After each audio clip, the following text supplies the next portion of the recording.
नमस्कार. संघर्ष वृत्तवाहिनीमध्ये आपलं स्वागत.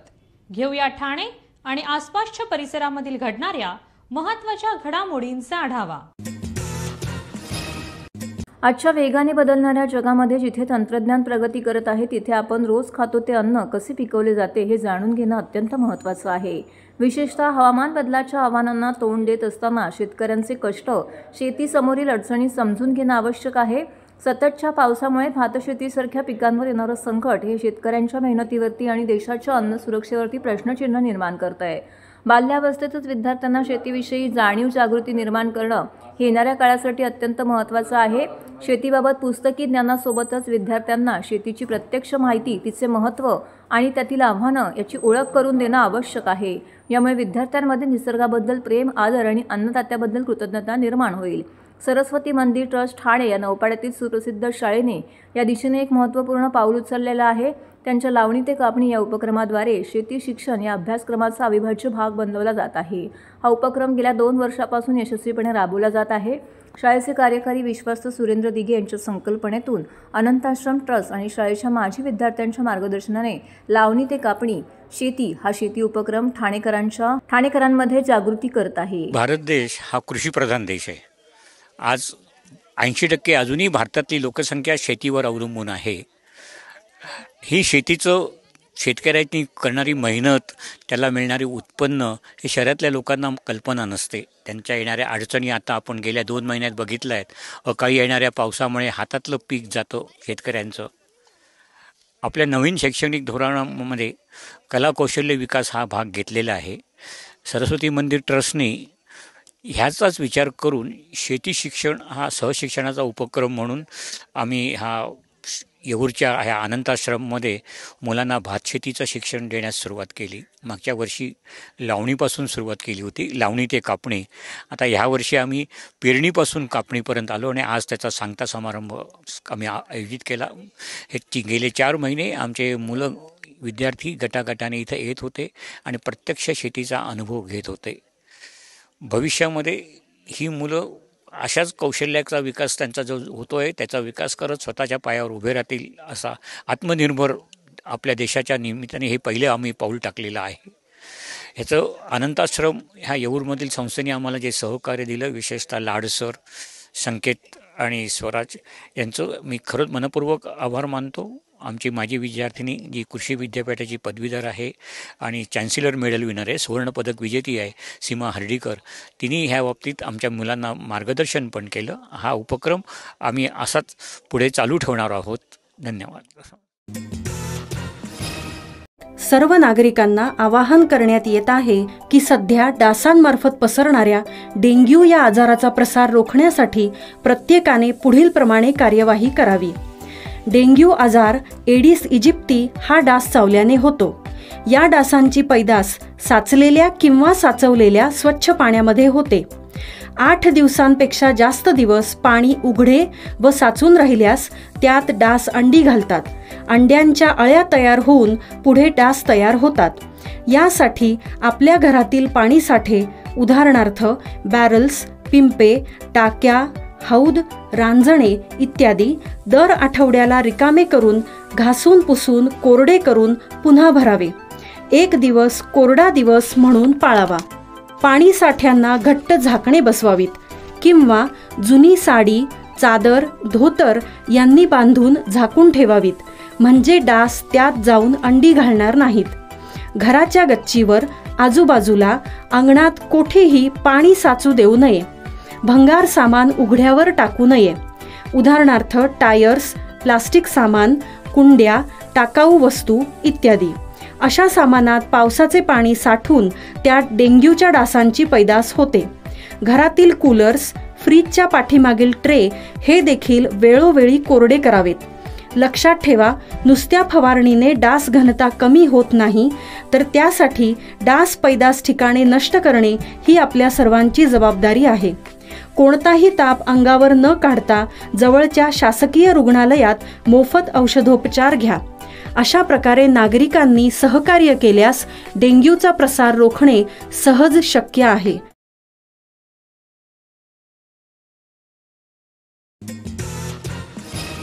वादग्रस्त कारभारामुळे नेहमीच चर्चेत असलेल्या कळवा रुग्णालयातील आणखीन एक गलथान कारभार समोरलेला आहे. कळवा रुग्णालयातील नूतनीकरणाच्या कामात हलगर्जीपणा केल्याने रुग्णालयाचे अधिष्ठाता डॉक्टर राकेश बारोट यांची उचलबांगडी करण्यात आलेली आहे. त्यांच्या जागी आता डॉक्टर स्वप्नाली कदम यांची नियुक्ती करण्यात आलेली आहे. कळवा रुग्णालयाचे नूतनीकरण होत असताना ऑक्सिजन वाहिनी बसवण्याची निविदाच काढण्यात आली नसल्याचा प्रकार उघडकीस आला होता. यावरून कळवा हॉस्पिटलच्या या गलथान कारभाराच्या विरोधात मोठ्या प्रमाणामध्ये टीका करण्यात आलेली होती. त्यानंतर पालिकेचे अतिरिक्त आयुक्त संदीप माळवी यांनी देखील कळवा रुग्णालयातील अधिकाऱ्यांची चांगलीच कानउघडणी केली. ठाणे महापालिकेचे छत्रपती शिवाजी महाराज रुग्णालयात संपूर्ण ठाणे महापालिका क्षेत्रातून रुग्ण उपचारासाठी येत असतात. विशेष म्हणजे ग्रामीण भागातून देखील रुग्ण येथे उपचार घेण्यासाठी येतात.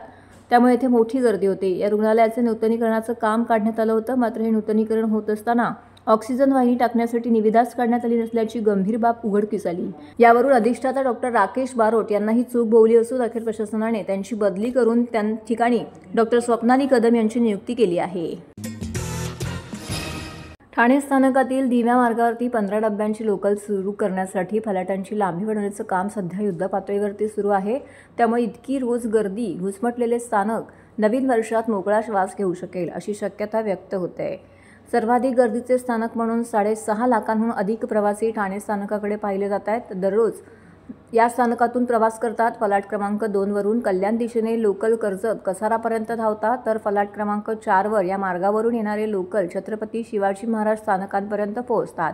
फलाट क्रमांक 3 वरून छत्रपती शिवाजी महाराज टर्मिनस आणि कसारा कर्जतपर्यंत लोकल सुटतात.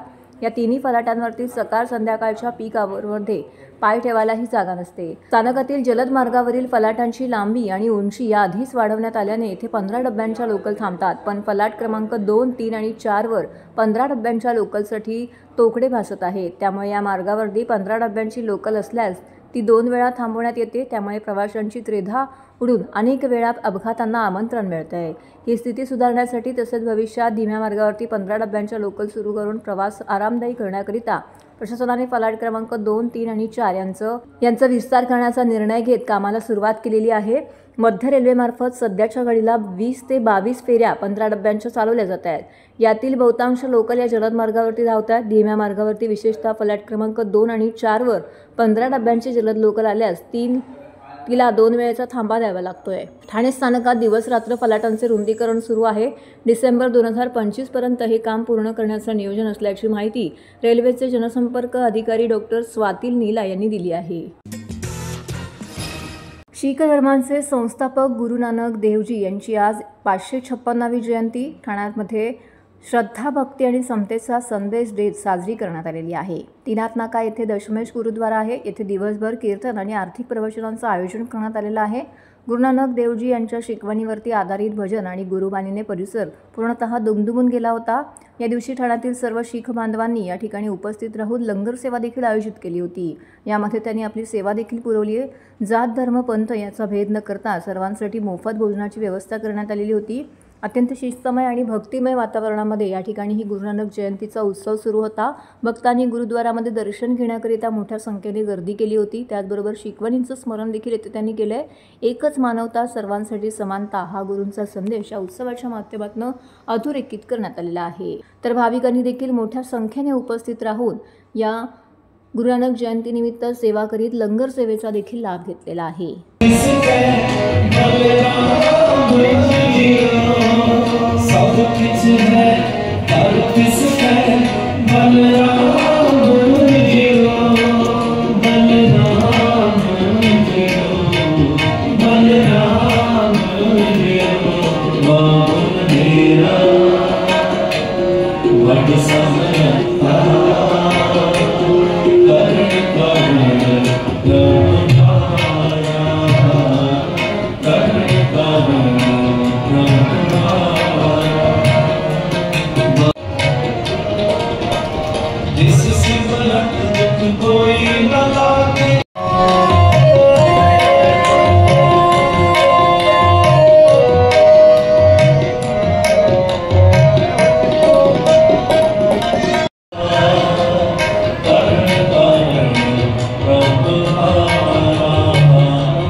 ठाणे जिल्हाधिकारी कार्यालयासमोर आदिवासी कातकरींच्या विदारक परिस्थितीच्या पार्श्वभूमीवरती उत्तरदायित्वाची भावना म्हणून श्रमजीवी संघटनेचे अध्यक्ष रामभाऊ वारणा आणि संस्थापक विवेक पंडित यांच्यासह राज्याचे पदाधिकाऱ्यांनी आत्मक्लेशातून आत्मनिर्भर मौन पाळून आंदोलनास सुरुवात केली आहे.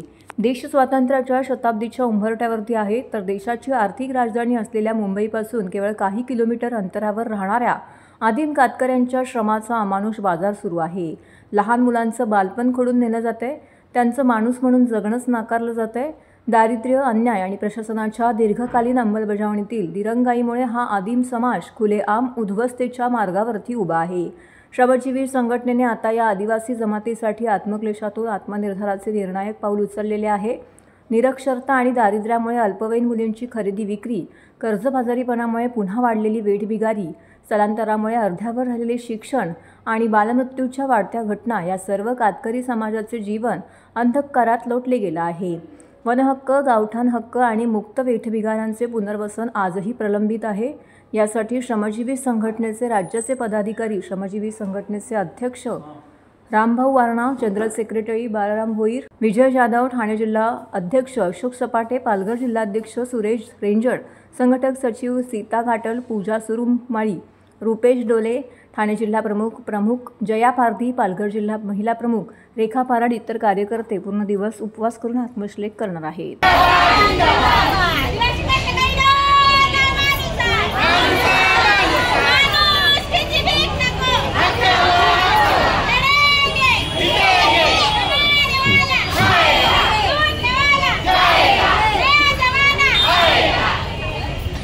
जिंदाबाद श्रमाची संघटना जिंदाबाद. बोला बोला बोला बोला दादा बोला ना.